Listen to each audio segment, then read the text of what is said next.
Hello, students. Welcome to week 11 and also welcome to Elk Grove, California.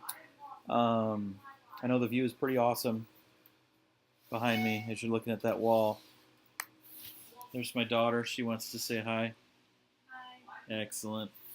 You've heard a little bit about her. She's the one that was going to BYU last year.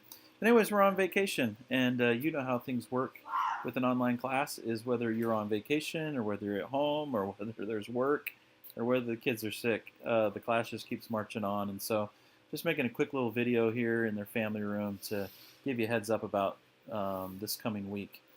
Congratulations on making it through week number 10. I know it was so much reading, but the Savior did a lot, and the gospel writers put in so much about his last week.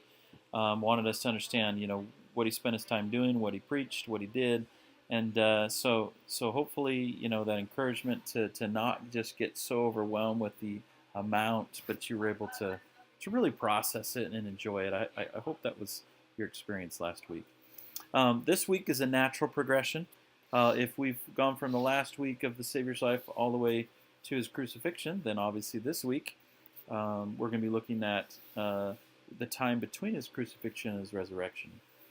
As Latter-day Saints, we have a lot more knowledge about what happened in that interim of that time period. We know that he spent his time there in the world of the spirits, in the spirit world. And so you're going to have a lot of fun this week, really taking things that you already know, the spirit world idea and the division there, but looking at scriptures again and going a little bit deeper and finding some details in there to really hopefully expand your understanding of the spirit world and what happened there. We also know that after that, he did spend some time preaching to those in the Americas and other people of the lost sheep of scattered Israel. And so when I was reviewing what you guys were going to be studying this week, my mind turned to the broadcast from President Nelson and his wife on June 3rd, where he invited the youth of the church to join the battalion of the Lord and gathering scattered Israel on both sides of the veil. I thought that was pretty cool, and to be able to see that this is the work of the Lord. This is what He's all about. So the business side of things. Let's see if we can.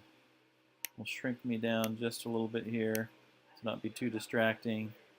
But if you could look at this writing assignment, so you'll see here that most of it is focused on the spirit world understanding. And so they asked this question about what did the Savior mean when he made that statement.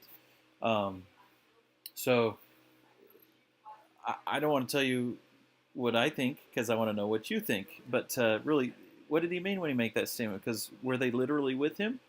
Like when they all died, did the Savior see them? So what did actually did it mean? So look at these two bullets. I don't like how they've designed this writing template. It's not completely clear. So let's try to understand. So right here when it says, what did the Savior mean in that statement? Use the cross references, the modern prophets, the scriptures index. I need an explanation here of what that statement means.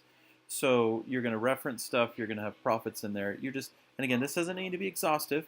And maybe 5 to 7 sentences right here to say, he made that statement. This is what it really means. And then right here where it says, what are the 3 best sources which help you understand what the Savior meant? Don't make that a long writing. You could even just kind of do 3 bullets. You can say, DNC 138, Alma 41, and this quote from this brother. I don't need a ton of explanation because most of your explanation is right here, and then this is just going to be this 3 references. Now look at this right here. This is one of a little bit bigger portion of your writing. So what's the important doctrinal contributions from section 138? You've got to write here. You've got to give me the reference, the actual verses that explain to me what those verses taught you about the spirit world. If you're giving me a 1 word or a 1 sentence here, it's not going to be good. And then lastly, why is it important as a church today to build it? And this is just where you process it. So information, information, information, and then you say, this is what it means to me. This is what, having that knowledge means to me as a Mormon, and then obviously your 2 questions. So I'm going to pass on these writing templates.